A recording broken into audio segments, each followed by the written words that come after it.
Welcome to S1E10 Business. I'm Steve Dyson, the journalist presenting this regular podcast for Aston Business School.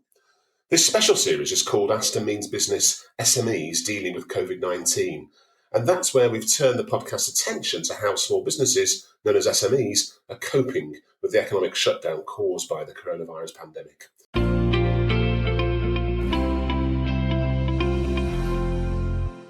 We're talking to businesses who have taken part or who've previously taken part in Aston Centre for Growth programmes. We're giving them a voice to discuss their challenges, share their experiences and explain how they're dealing with the crisis. We're also interviewing some of Aston Business School's top academics and other experts, getting their valuable insight, analysis and advice for SMEs. Please bear with us as all recordings are carried out remotely online, making sure that we conform with the government's current stay-at-home advice. Joining me online now is Peter Monks. He's a director of Shakespeare Distillery. Hello to you, Peter. Good afternoon. How are you, Steve? I'm fine, thanks, Peter. Thanks for joining us. Tell us a bit more about Shakespeare Distillery. Where are you based and what exactly do you do? So we are a small craft gin distillery based in Stratford-upon-Avon in Warwickshire, just a couple of miles outside of town. And our core products are a series of gins that we distill and produce on the premises here. Everything's done by hand.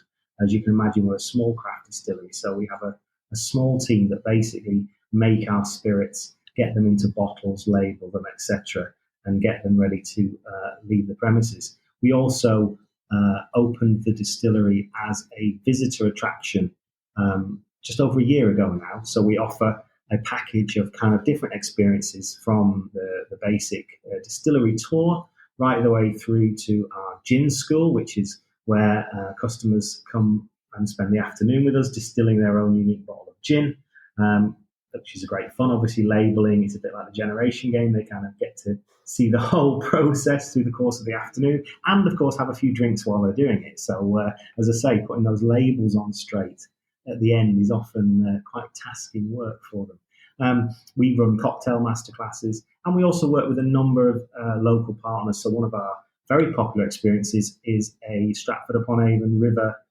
gin tasting cruise, which normally runs down the river through Stratford whilst one of us is on board handing out gin and doing a little bit of a tutored tasting, which is obviously fun on a Saturday evening.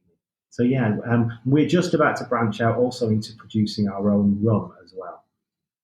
Sounds fantastic, and when this is all over, I'm sure I might come down and join you. It sounds wonderful.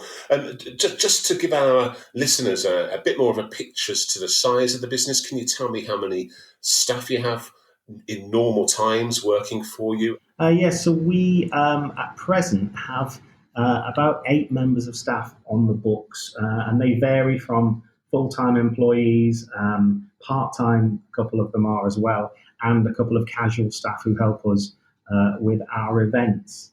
Thanks, Peter. And the COVID-19 pandemic, it's affecting all of us. How has it hit Shakespeare Distillery? What's stopped? What's continuing? So we had to, of course, close our centre for visitors pretty much straight away once that announcement came from the government. So we've been running our tours on slightly lower capacity, and then, of course, when the main kind of call to lockdown and stay at home came, we immediately closed. That was both for visitors to come on the tours, but of course the on-site shop as well, because we just found that visits had obviously dried up because we're not in the centre of Stratford. So it's not something that you would sort of walk past as you're going about your daily exercise or shopping, as it were. And of course, we supply our gins, our products, to a large number of regional hotels, bars, restaurants, and small shops. So, of course, the vast majority of that business, that trade business, has also dried up. So really, we're kind of operating now on very much a skeleton team and really focusing our efforts on making sure we can survive, but also making sure that customers know that they can order our products for home delivery, because we're still able to dispatch here, and our courier network that we work with is still delivering. So that's at least something for us. So in terms of your staffing, Peter, I mean, you said there was about eight members of staff. How many of them have had to be laid off on furloughing? We've basically furloughed everybody, bar Barring myself, we've got one other director who's currently working sort of part-time, but will probably be furloughed as well. And in fact, the only other person we haven't furloughed is a lady who started work for us in that very weird period. So if you think of the government scheme that's going on at the minute, you needed to be on the payroll by the 28th of February. And she left another role and started with us on the 4th of March. So she sort of, to use a term, slips down the side of the sofa. And so she is currently working on reduced hours, but is in fact in a marketing role. So actually pretty useful at the moment in terms of making sure that we still have a presence online. And during this shutdown, which is going to be, any time from a month to maybe a couple or 3 months, perhaps even longer, depending on how things go, how are you going to keep some element of trading? What are you changing to keep going during the crisis? So we have continued to push and virtualize what we do. So we've always had an online presence. We've always had an online shop. That's become more front and center. And in fact, orders currently are up, maybe not quite at the levels they would be at sort of, say, Christmas, which is clearly a very busy period for alcohol, but certainly they are up on what they would be this time of year. So the message that we're pushing around home delivery is clearly getting through in some way. We also, when we saw this sort of moving towards a lockdown, we started to design a couple of specific products that, if you like, almost touch the idea of staying at home. So the first one was a stay-at-home gin tasting kit, which essentially built into a box, a kit, what you might use and what we would use here at the latter part of the tour. So the tour finishes with a gin tasting, as you might imagine. So we've taken that element of the tour and we virtualized it. We managed to grab an afternoon with our brand ambassador and our mixologist, Sam, and we were able to video and edit together a virtual gin tasting, if you like, a sip-along at home gin tasting. And so we built that into an online link. And so when customers order the gin tasting kit, they get the gin, they get the mixers that they need, they get the 2 small glass sort of tasting glasses, and they get a nice little bag of gin truffles as well, plus online an idea of how to carry this tasting on at home, which I think actually is a bit of a lot of fun and a bit of a distraction for people. And we've built, from that, we've also built what we're calling our sort of gin emergency kit, which is a larger bottle of gin with some glasses and a few more chocolates and mixers. So effectively, you could at least have a night in with us. So we've tried to increase and tailor those products and give us, of course, something else to talk about on social media. That sounds great and quite clever, really, to put those new products out there during this time. I guess as and when things turn to some kind of neo-normality, you've almost got an extra range of products to give out as well as what returns to normal. Yeah, that's right. I think it's key for you to become virtual, but also I think you've seen a lot of courses, people now turning to places like the Open University and other courses online to give them something to do in the time. And I think for us to be able to add something like that at this time just keeps you and your brand a little bit front and centre when it comes to the customers. Obviously, that's only a small part of your business and it's a short-term measure. But do you think that by doing that, linked in with the various assistance that you're using, like furloughing, is that enough to keep you going and to keep you trading during the crisis? I think so. I mean, we're obviously continuing to monitor the government help. Clearly, there are some grants out there, and we are working with Stratford District Council to access those in terms of whether it's a tourism grant or indeed whether it's the grant for small business rate relief based on our premises here. So we'll certainly look to that. We've been working with our landlords to ensure that they're comfortable with what we're doing, and also making sure that rent payments are staged in such a way that don't make a big impact on the cash flow. And then it is about just keeping things going on the smallest team you can to make sure that you're accurately forecasting the cash flow, and at least then if you do need to seek some additional assistance with maybe a loan or additional overdraft, that you're equipped in time to do that and you're not panicking and everything can be a little bit measured. That's good. There's a few other things, of course, that the government's enabling businesses to do. It's delaying VAT for cash flow. And we've already talked about the fact that you're furloughing staff, which, of course, is funded 80% by the government. Are they doing enough to help small businesses like you? I think there's been a huge amount that's done, and I think giving them credit for moving quite quickly is something we perhaps all should do. There's always going to be unique cases, aren't there? I mean, I think there's a little bit of grey area around directorships and small businesses in terms of limited companies. I know that perhaps still needs to be sorted out because obviously there was a clamour for measures to be put in place for the self-employed, quite rightly. But of course, now we've got that small business who perhaps it's a sole trader, but actually they're a limited company.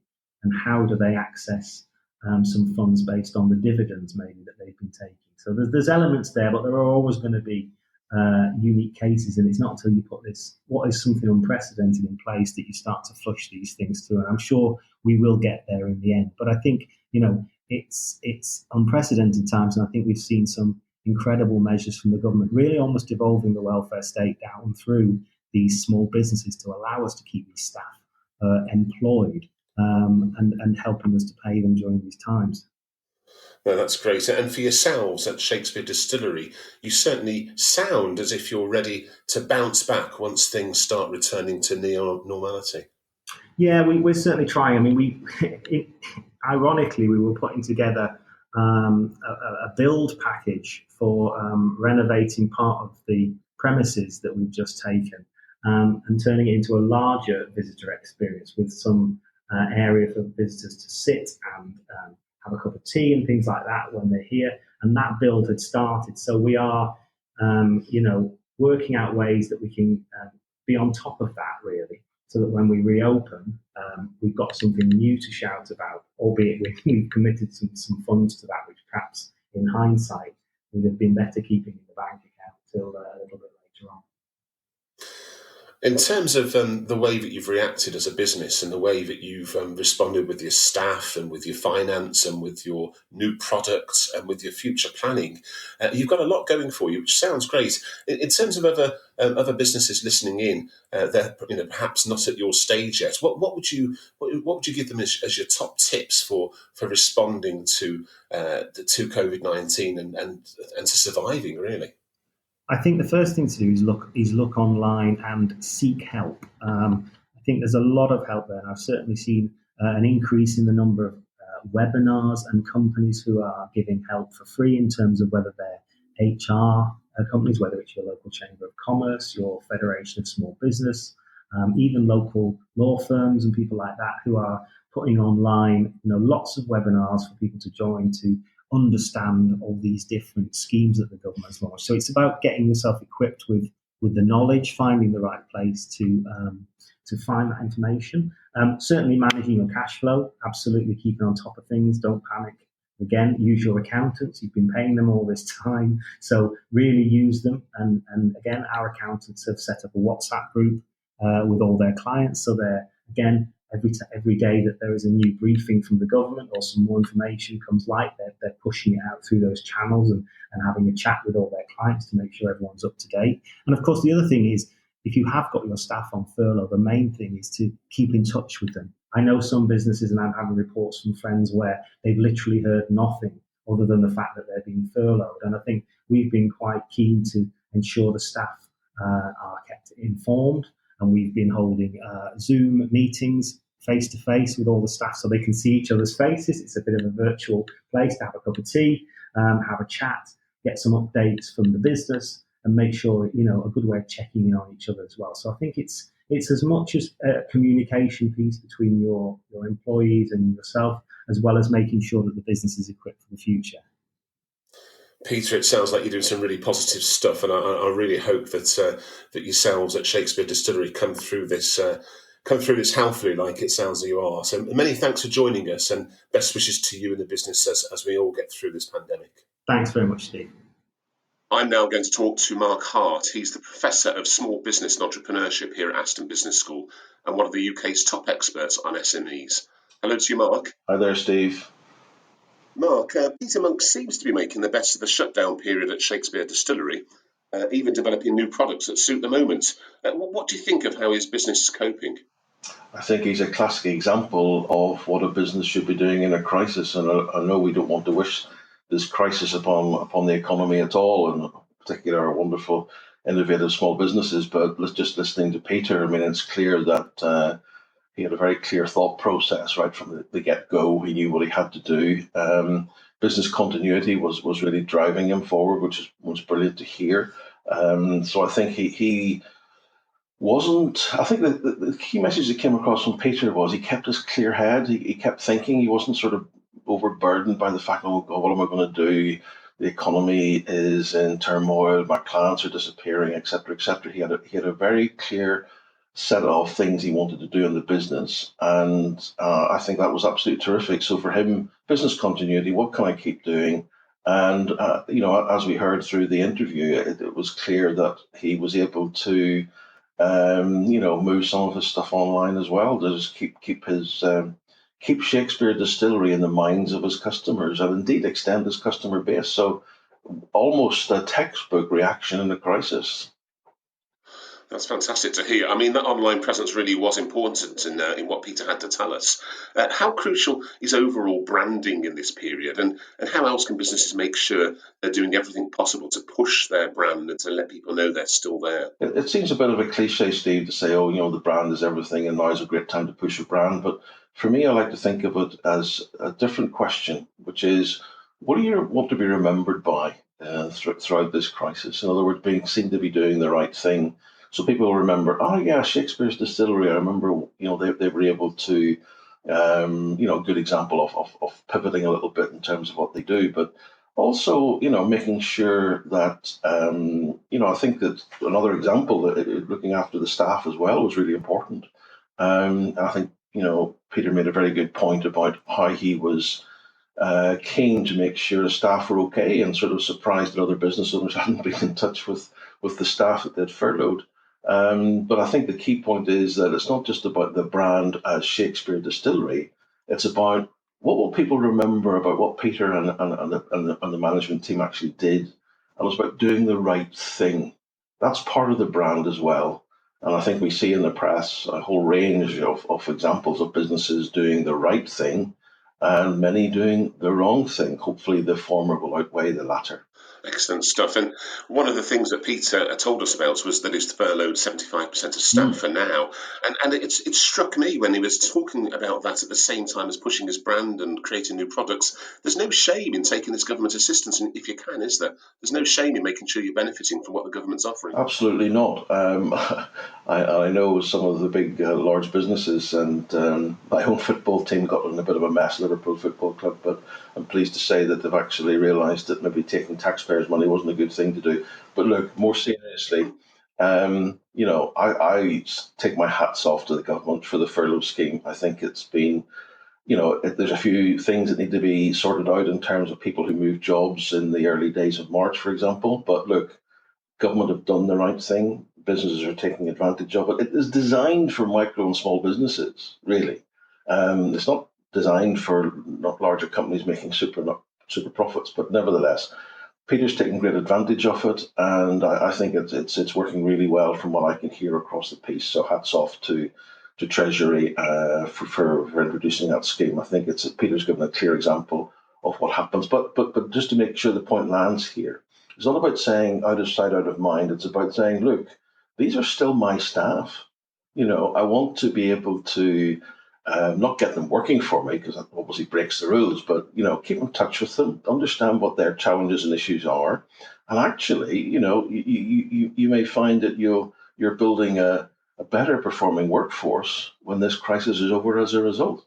That sounds really sensible. And one of the other things which struck me as well was how Peter's not just talking about keeping in touch with staff and clients and branding and new products, but on top of all that, he's getting on top of physical improvements that they've been making for when things start returning to normal. Now, I know that's just one example, but it shows how companies more widely can keep themselves busy during the shutdown. I think that's really important as well. And, it's not just about putting the business in, business continuity is not about mothballing your business and waiting for the crisis to ride out.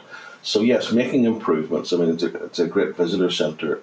You want to go there, and I haven't managed to get myself there either, to be honest. So I think you and I owe ourselves a joint tour when this is all over, Steve. Most definitely. But I think in terms of, I mean, doing the things that you maybe don't have time to do when you've got visitors coming, into the business to do the tour all the time, I think it's really important. But there's something else I want to say about what you can use your time for as a business leader. And that is, and it may seem surprising in the midst of a crisis, but a bit of forward thinking.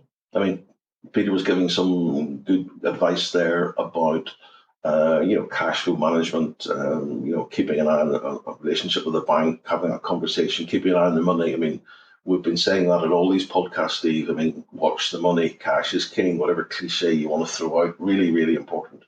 But something else I think is important for every business listening to this podcast, and that is about, looking forward a little bit, that we're coming to the end of, roughly by the end of Q1 of 2020. The next quarter is going to be tricky, but as we move into quarter three, quarter four, what's the plan? What's the strategy? What do you want to have achieved? Where does the business want to be? Business continuity, maybe, going better than you actually thought. Set out some milestones for the business. Don't just take it as day-to-day decision making. Make some decisions which are a wee bit more medium term, taking you into the back end of 2020. I think that's a good discipline for a lot of business leaders at this time as well. Basically, making decisions which are about 3 to 6 months out, as opposed to, oh God, what am I doing this week? What am I doing next Monday? Stuff like that. Keep strategy in the front of your mind. Just want to ask you a final question, Mark. Our listeners are hopefully taking note of what Peter's done and your wider advice. Can you leave them with a couple more top tips of what they should be thinking about next? Well, just following on from my last point is just, jot down a few key things about, right, where do I want my business to be in, say, 6 months' time? Hopefully survived.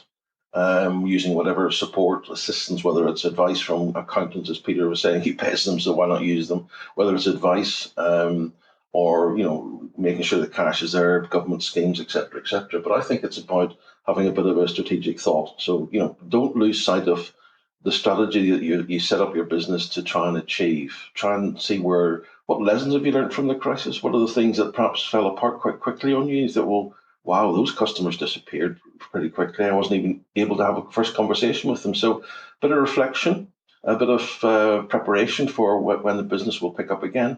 And a business like Peter's, there will be a market for gin. Let's be clear about this. I think also be open-minded. Don't be dogmatic about, the decisions you're making.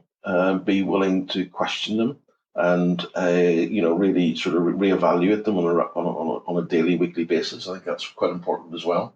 What are your tactics? If something is, just because you've made a decision to do something online, if it's not working out, walk away, do something different, be agile at the moment. And the other point, Steve, I would say is, build yourself a trusted network of other business leaders that you can lift the phone, do a Zoom call, whatever, to actually keep in contact with them. I know at Aston we create these little small groups of businesses. We put them together. We mentor them as a group. And if for businesses who haven't had that program advantage, then if they can create just one or two key businesses that they know, but reach out to them, have a chat, I think that's also a good sounding board for some of the decisions that need to be made. Whether it's accessing support and advice, but more importantly, forward thinking. So the message I'm leaving here, Steve, is yes, it's rough out there. The economy is in turmoil. It's difficult to predict what's going to happen. Some really scary, macro stats out there about how the economy is going to be formed.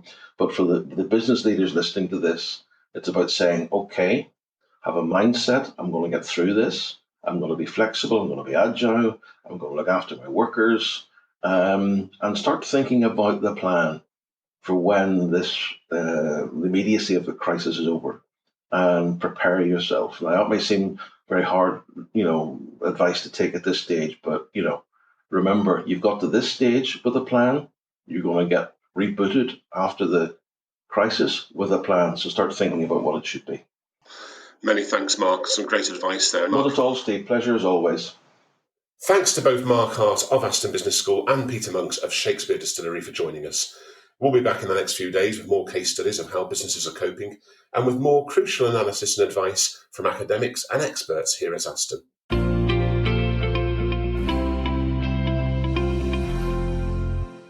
Aston means business.